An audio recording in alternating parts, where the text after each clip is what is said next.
Hello students, आज हम लोग पढ़ने जा रहे हैं मादा युग्मकोद्भिद यानी फीमेल गैमेटोफाइट यानी भ्रूणकोश यानी एम्ब्रियो सैक का जो डेवलपमेंट होता है, उसका जो विकास होता है वो कैसे होता है। तो सबसे पहले आप हमेशा एक चीज ये याद रखिएगा कि जो भ्रूणकोश होता है यानी जो एम्ब्रियो सैक होता है वो अगुणित होता है यानी हैप्लॉइड होता है यानी एन होता है।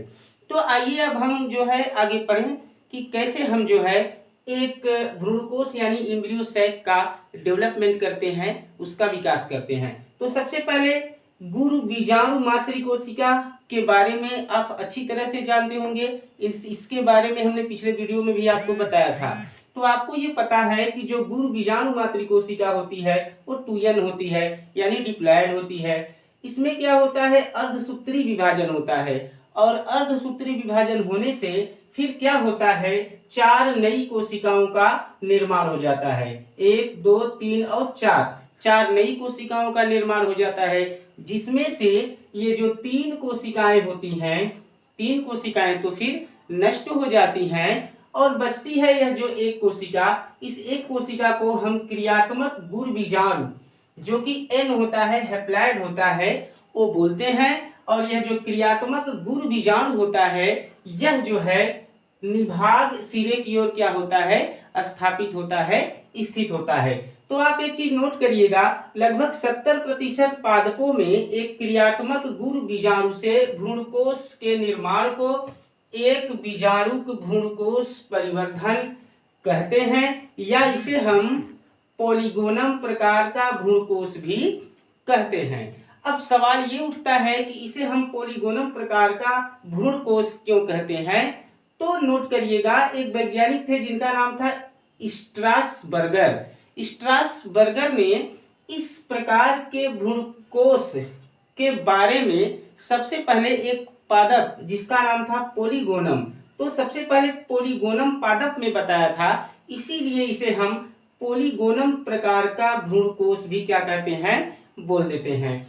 और एक चीज आप और नोट करिएगा कि एक क्रियात्मक गुरु बीजाणु से हम अब आगे क्या निर्मित करेंगे, एक भ्रूणकोश निर्मित करेंगे। और ये अक्सर प्रश्न पूछता है कि एक भ्रूणकोश के निर्माण के लिए जो प्रथम कोशिका होती है वो कौन होती है। तो एक भ्रूणकोश के निर्माण के लिए जो प्रथम कोशिका होती है वह एक क्रियात्मक गुरु बीजाणु कोशिका होती है, मानी जाती है।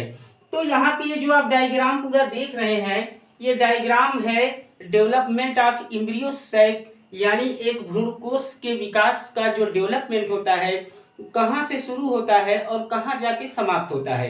तो सबसे पहले यहाँ पे आप एक कोशिका देख रहे हैं जिसे हम कहते हैं क्रियात्मक गुरु बीजाणु कोशिका। और यह जो क्रियात्मक गुरु बीजाणु कोशिका होती है वो हैप्लॉइड होती है, एन होती है। फिर उसमें क्या होता है, फिर उसमें प्रथम समसूत्री विभाजन होता है। और प्रथम जब समसूत्री विभाजन होता है तो दो समसूत्री जो विभाजन होगा तो इसके केंद्रक में होगा। तो जब इसके केंद्रक में प्रथम समसूत्री विभाजन होगा तो प्रथम समसूत्री विभाजन होने से इसका जो केंद्रक होगा वो 2 भागों में बढ़ जाएगा और 2 नए केंद्रकों का निर्माण हो जाएगा। तो इस डायग्राम में आप देख सकते हैं 2 नए केंद्रक, एक यहाँ पे एक यहाँ पे, 2 नए केंद्रकों का फिर निर्माण हो गया है। एक केंद्रक तो निभाग सिरे की ओर यानी कैलेजा की तरफ, और एक जो केंद्रक होता है वो माइक्रोपाइल यानी बीजांड द्वार की तरफ स्थापित हो जाता है। यानी अब इस कोशिका को हम बोलेंगे 2 केंद्रकीय भ्रूणकोश।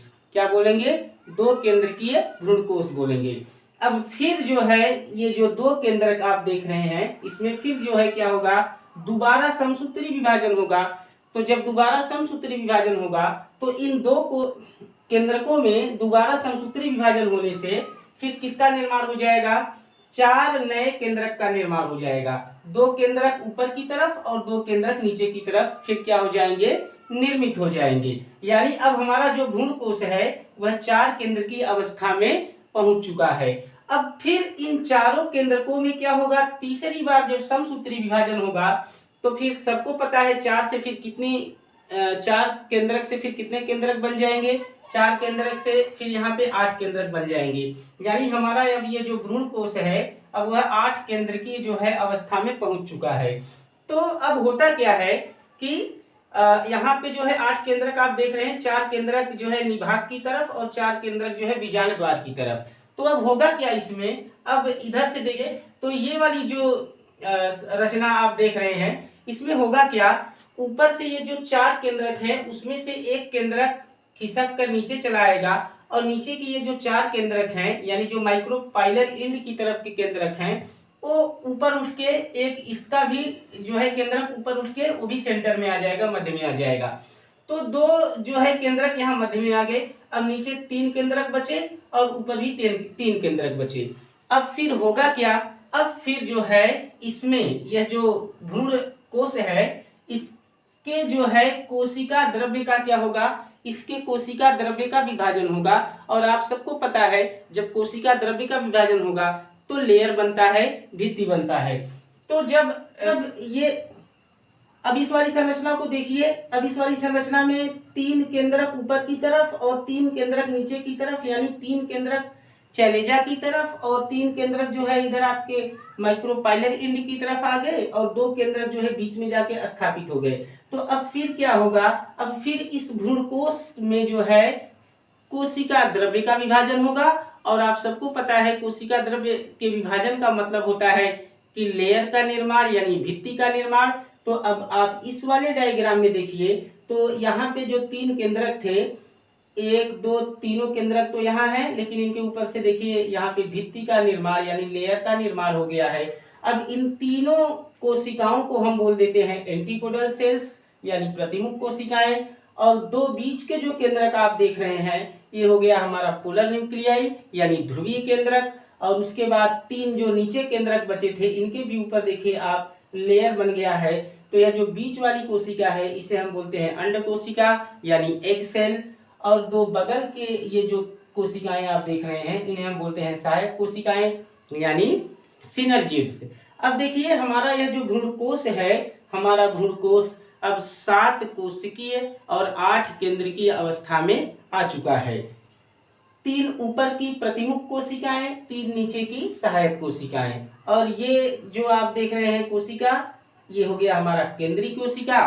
तो 7 कोशिकाएं हो गई और उसके बाद 8 केंद्रक, तो 3 के बाद 3 प्रतिमुख कोशिका के अंदर न्यूक्लियस यानी केंद्रक और 3 सहायक कोशिका के अंदर न्यूक्लियस केंद्रक 6 और 2 पोलर न्यूक्लियाई 6 2 8 केंद्रक। तो हमारा यह जो भ्रूणकोश है, हमारा भ्रूणकोश अब 7 कोशिकीय और 8 केंद्र की अवस्था में आ चुका है। अब इसी जो है भ्रूणकोश के डेवलपमेंट को हम बोलते हैं मादा युग्मकोद भेद। एक चीज और आप ध्यान दीजिए, यह जो आप भ्रूणकोश देख रहे हैं जो कि 7 कोशिकीय और 8 केंद्र की है, तो फिर बाद में क्या होता है, बाद में यह एक भ्रूणकोश है और इस भ्रूणकोश में यह जो आप ये तो हो गई हमारी अंड कोशिका और ये 2 सहायक कोशिकाएं हो गई। तो इन 2 सहायक कोशिकाओं में होता क्या है, इन 2 सहायक कोशिकाओं की कोशिका भित्ति से इसके अंदर इन 2 सहायक कोशिकाओं के अंदर अंगुलीनुमा प्रवर्ध बन जाते हैं यानी अंगुलीनुमा संरचनाएं बन जाती हैं, जिन्हें हम तंतुमय समुच्चय यानी फिलीफॉर्म एपैरेटस बोलते हैं। और इस फिलीफॉर्म एपैरेटस के निर्माण होने का मतलब होता है कि ये जो फिलीफॉर्म एपैरेटस है यानी तंतुमय समुच्चय हैं, ये करते क्या है, ये पराग नलिका को सहायक कोशिका की तरफ आकर्षित करते हैं। मतलब ये पराग नलिका यानी जो पराग नलिका होती है, मतलब कि ये जो पराग नलिका होती है वो सहायक कोशिका से भ्रूणकोश की तरफ क्या होती है, फिर चली जाती है।